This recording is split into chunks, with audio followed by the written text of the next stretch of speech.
to Shop Talks, which is a production of the In Kitchen, free information online YouTube channel. This will be recorded today and appear there. It comes courtesy of Impressions, who puts on the show, Los Angeles Apparel, Stalls, Hirsch, and Easy Way. I'm Rick Roth from the In Kitchen, and I have with me today T. Samuel, and she's from the Tea Academy, and we're really happy to have her. We haven't had her speak before, and as I said, this will be recorded, and you can watch it later.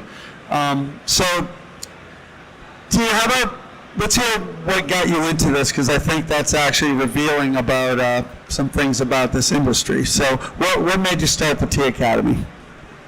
The Tea Academy was birthed in end of 2020 because I have a retail background. I already had a t-shirt brand that I started in 2019.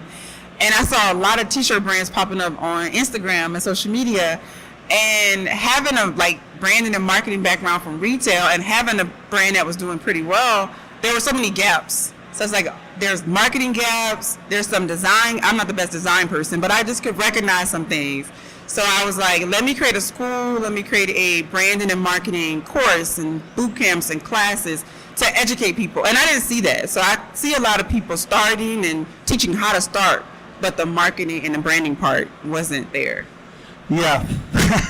And there's a lot of beginners. I think I've seen the statistics on how many people, like this show is their first show. It's a lot. So I think people are kind of lost. That's one reason we do the Shop Talks, actually, so people can meet folks that will help them in their journey.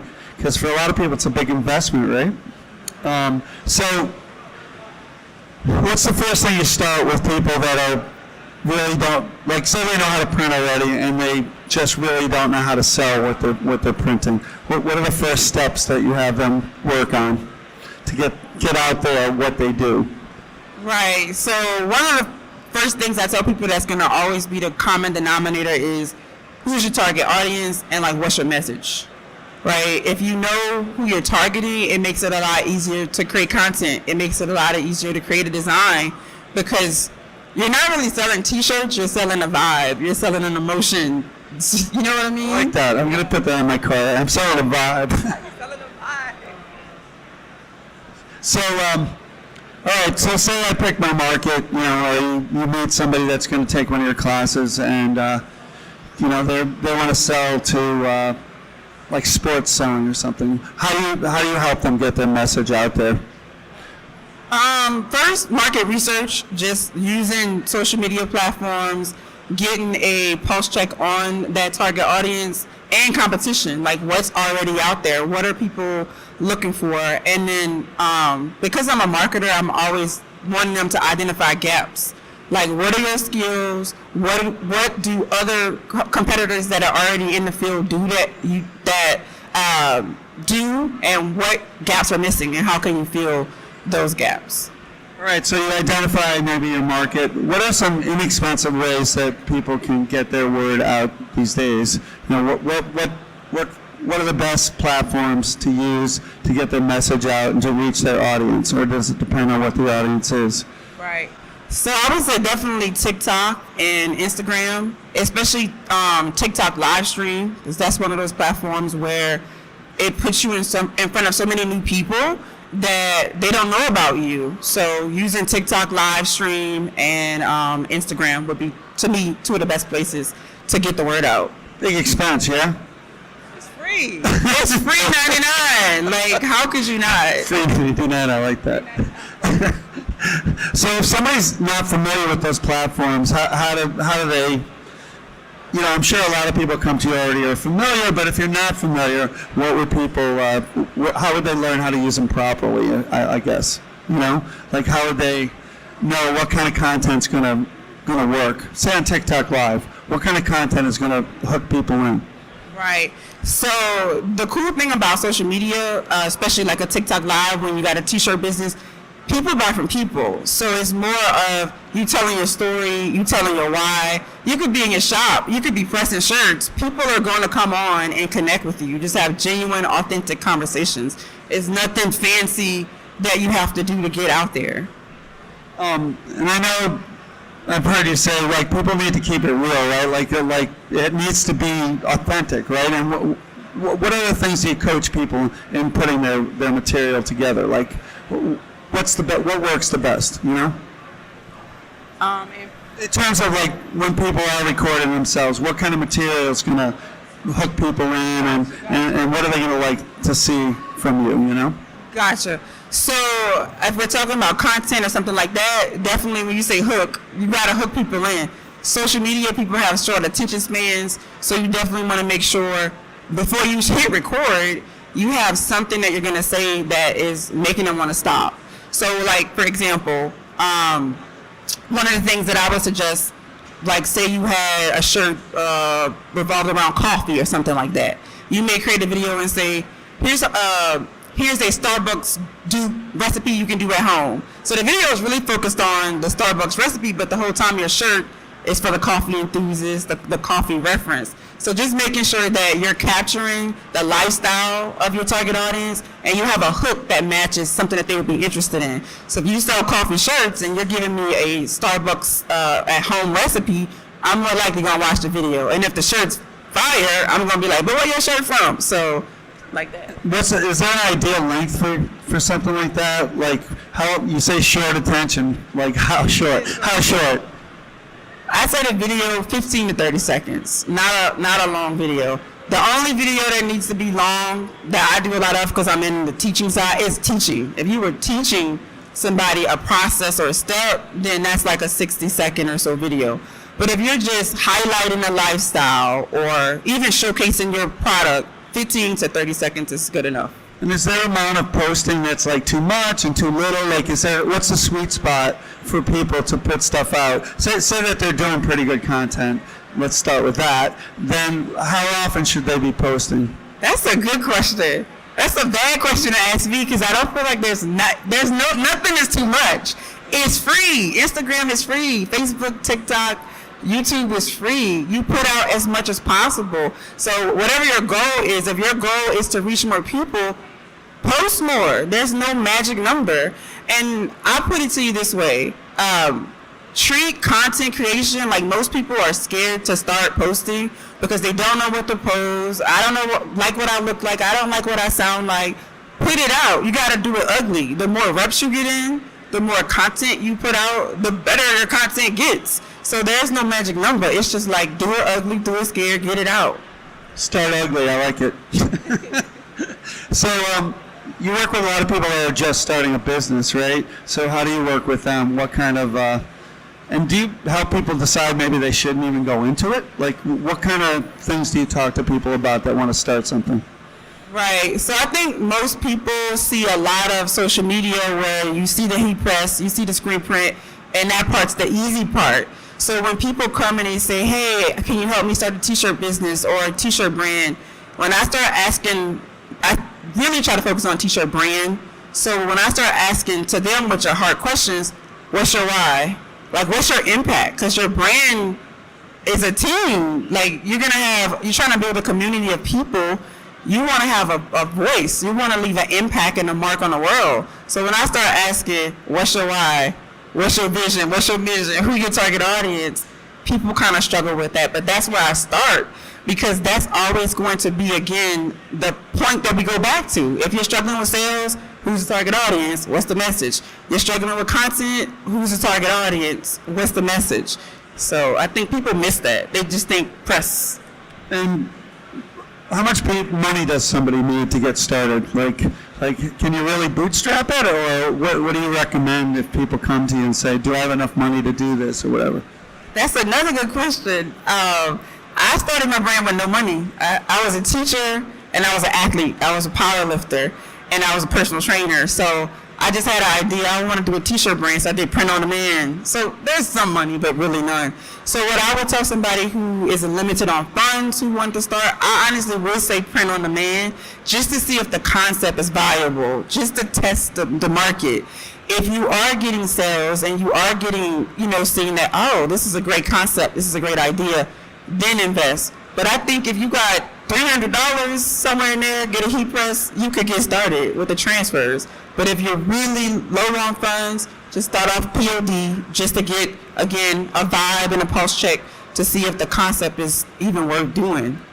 So, what's the biggest mistakes you see people that are just starting out make? You know, what kind of things that you have to correct, or what kind of people, what mistakes do people make when they're starting out? Is there common ones, or is a lot of different things? There's a couple common ones. One is expecting their family and friends to be their customers. That is a huge one. And then when it comes to posting on social media, the biggest mistake that I see all the time is static mock images. So they'll create a mock-up with AI or some kind of mock-up generator.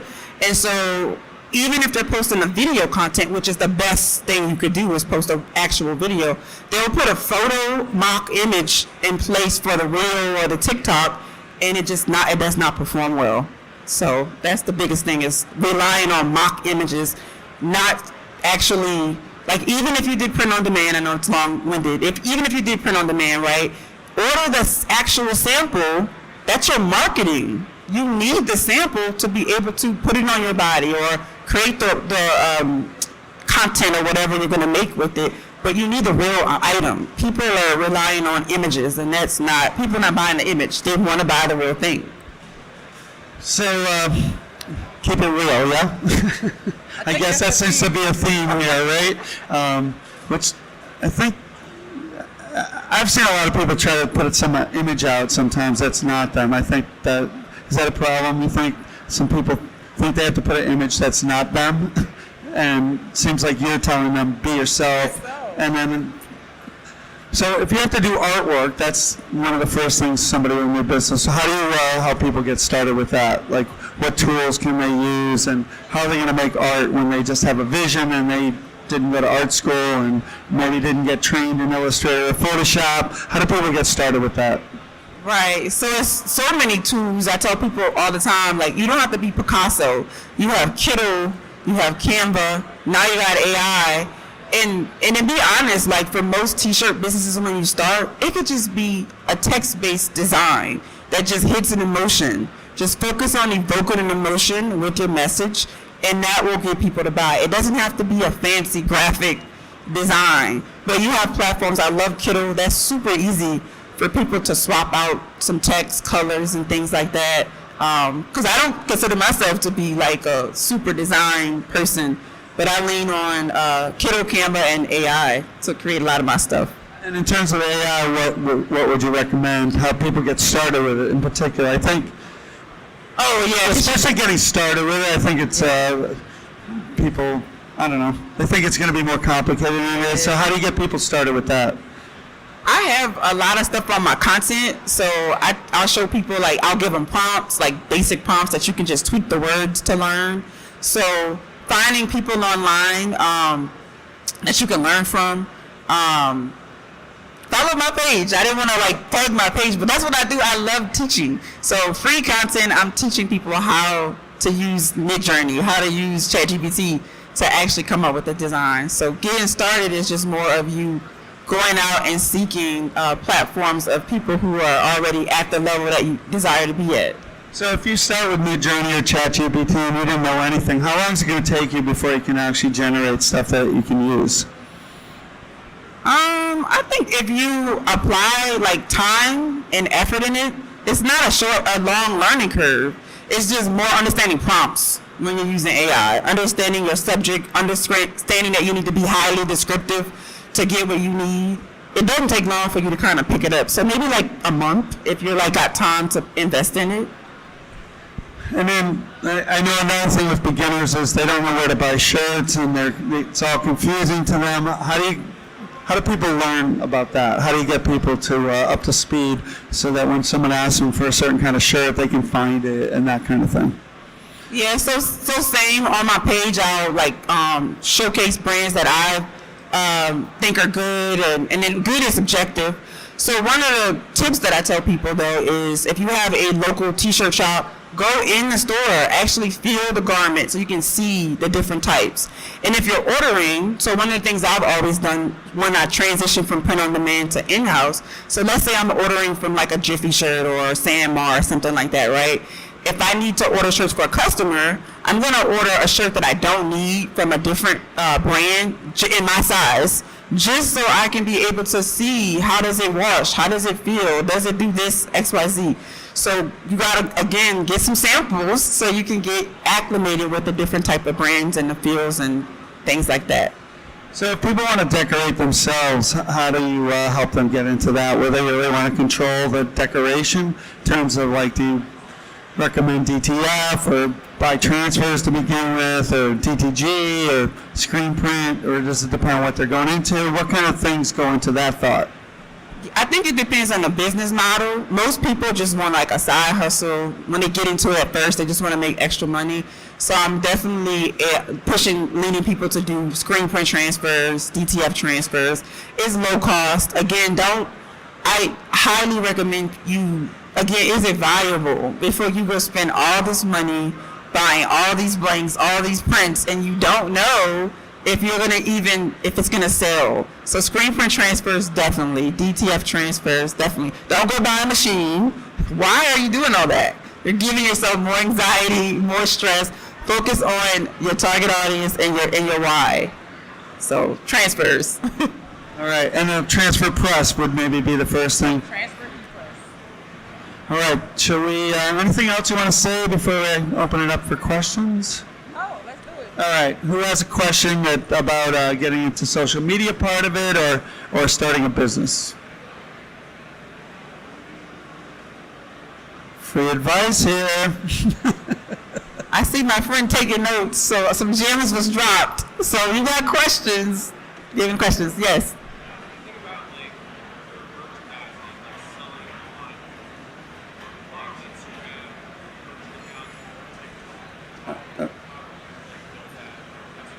All right, so the question is, what about merchandising, maybe through Instagram or TikTok? Wait, what was it? Merchandising, like selling your having a shop on one of those. Yeah, having an actual shop on one of those platforms. What do you think of that? Like a TikTok shop? Yeah. And so the question is how? The question is, if you have a TikTok shop, what was the other part? How to? Is that a good idea, I think? I think TikTok Shop is a great idea. Even if you have a website, you need to be on TikTok Shop. Because again, that platform is putting you in front of new people. So I'm a big social media person, right? So IG and TikTok are the main two I'm on. So Instagram, you can post a reel, you may reach people that you don't know. TikTok, again, you can go live and you look up and there's 100 people, they don't know you from anywhere. So TikTok Shop on there, when you're posting your TikTok, you're able to tag the product to your shop. TikTok wants to make money, so they're going to push your video. So even if you have a website, you should also have it connected to your TikTok shop. Actually, we didn't talk about it. What about a website? So how do you advise people to get started, with a website? Definitely need a website. You need, I guess, again, it's the marketing side. You'll make more money if you have the website because you're able to have more data. You'll be able to do your email marketing, your text marketing. That's another mistake when people start. They're just PayPal me, Cash App me. No, you need data. You need a website. You need to be able to retarget these customers. And that's a huge part of building community.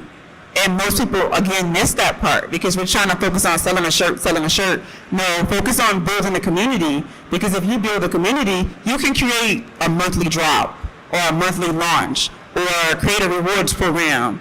You need a website. What other parts, what needs to be on the website? Like, what aspects need to be up there? What's essential? So on the website, you want to make sure you have a email capture or text message capture. I think a lot of people neglect most websites have a banner, like a hero banner, making sure that banner is evoking what you're currently posting on social media. So I look at like an Instagram as a mini website. So if you're posting, I'm going to use the coffee shirt again, right? Let's say you're posting your new coffee shirt over and over and over. When they click that link in the bio, it should go straight to the homepage. The coffee shirt should be right there. So being intentional about the messaging on that banner, making sure there is not only a pop-up to capture, but it has an enticing offer. Give free shipping on the first purchase. Get 15% off on the first purchase. It's easier to sell to somebody that you sold to before as opposed to trying to go out and acquire a new customer. So website, community building, having that pop up with a great lead to make people want to opt in so that you can retarget and have consistent sales coming in. I'm learning through this. Am I going to have to pay you? Do you have other questions here?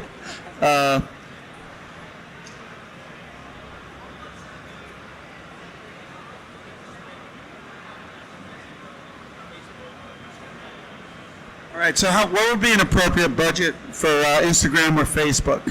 Got it. So I would say at least if you got at least $1,000, $700 to $1,000 a month for advertising a month, just to start. Yeah, just to start. I advertised on, again, I like Instagram and TikTok.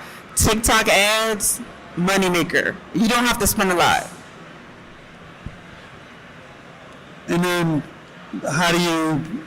what's the management of those ads, I guess? Like, how do you work the ads? Like Facebook, you pick a location or keywords, there's all kinds of ways. Any kind of advice on what kind of ads work? And Right. So again, it goes back to keeping it real, like you said, authenticity, right? So when you're doing those ads, like for that particular platform, it doesn't need to look like an ad. It's, again, you're drinking coffee, whatever. But on the back end, what you were asking, yes, you're using keywords, you're using location, age, those things. I think what works best is TikTok has all hashtags and so many talks, like mom talk, gym talk. So using those keywords when you're building your ad, and they'll populate. There's a section that'll say tags, and you put all of the related. Again, it keeps going back to that target audience. If you know who they are, you know the lifestyle they live, you make shirts that evoke that emotion. It's not easy, but it makes it easier to get in front of them. all right, other questions about social media, dogs, or starting a business?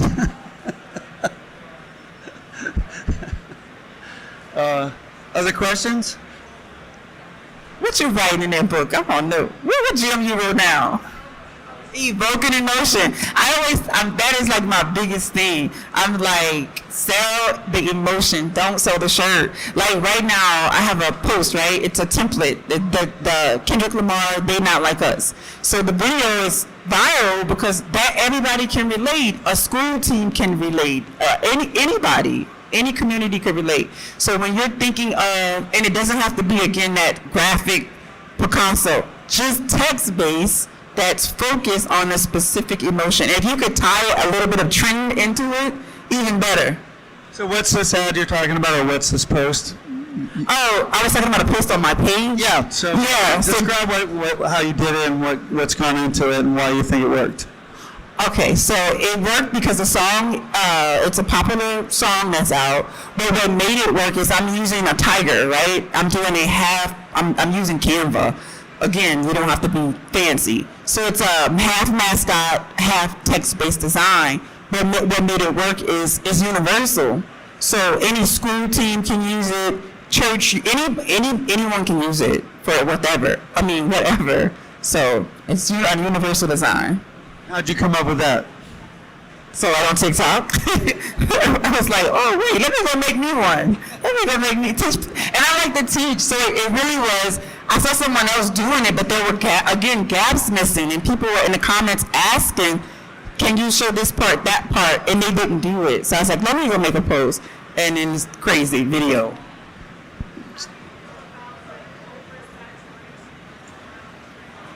All right, so the question is, what about oversaturation on trends? I don't think oversaturation. I think that's a good thing. I think you have evidence that it's working, and you could always put your own flavor on it. So if you see it over and over, that's a sign. If it fits, if you can make it fit with your branding, you need to do it. Like hop on it while it's going. Her middle name is oversaturation. You didn't know that probably.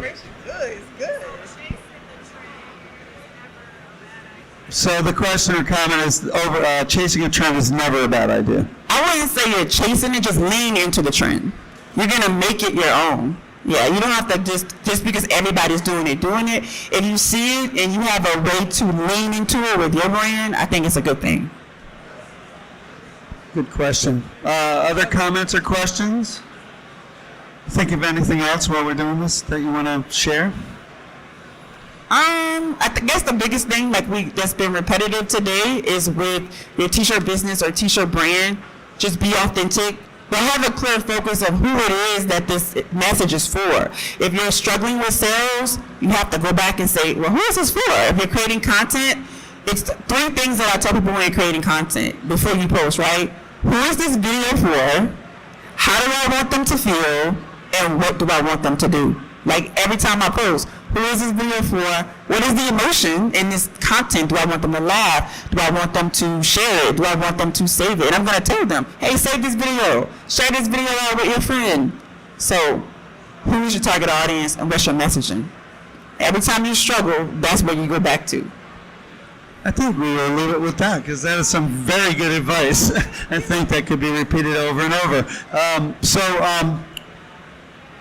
T. Samuel here. How about a hand for her? Thank you. Check out her T Academy, and she'll be at the 613 Originals booth, which is up near the front. You may confuse it with a fruit stand, but it's actually got T-shirts in it. And thanks to our sponsors, Los Angeles Apparel and Stalls, Easy Way, and Hirsch. And check out the In Kitchen YouTube channel where this will appear on inkitchen.com with free advice. Check out our poster printing over here, which is to an awesome, it benefits an awesome homeless program here in Fort Worth. So check that out as well. All right. Thanks.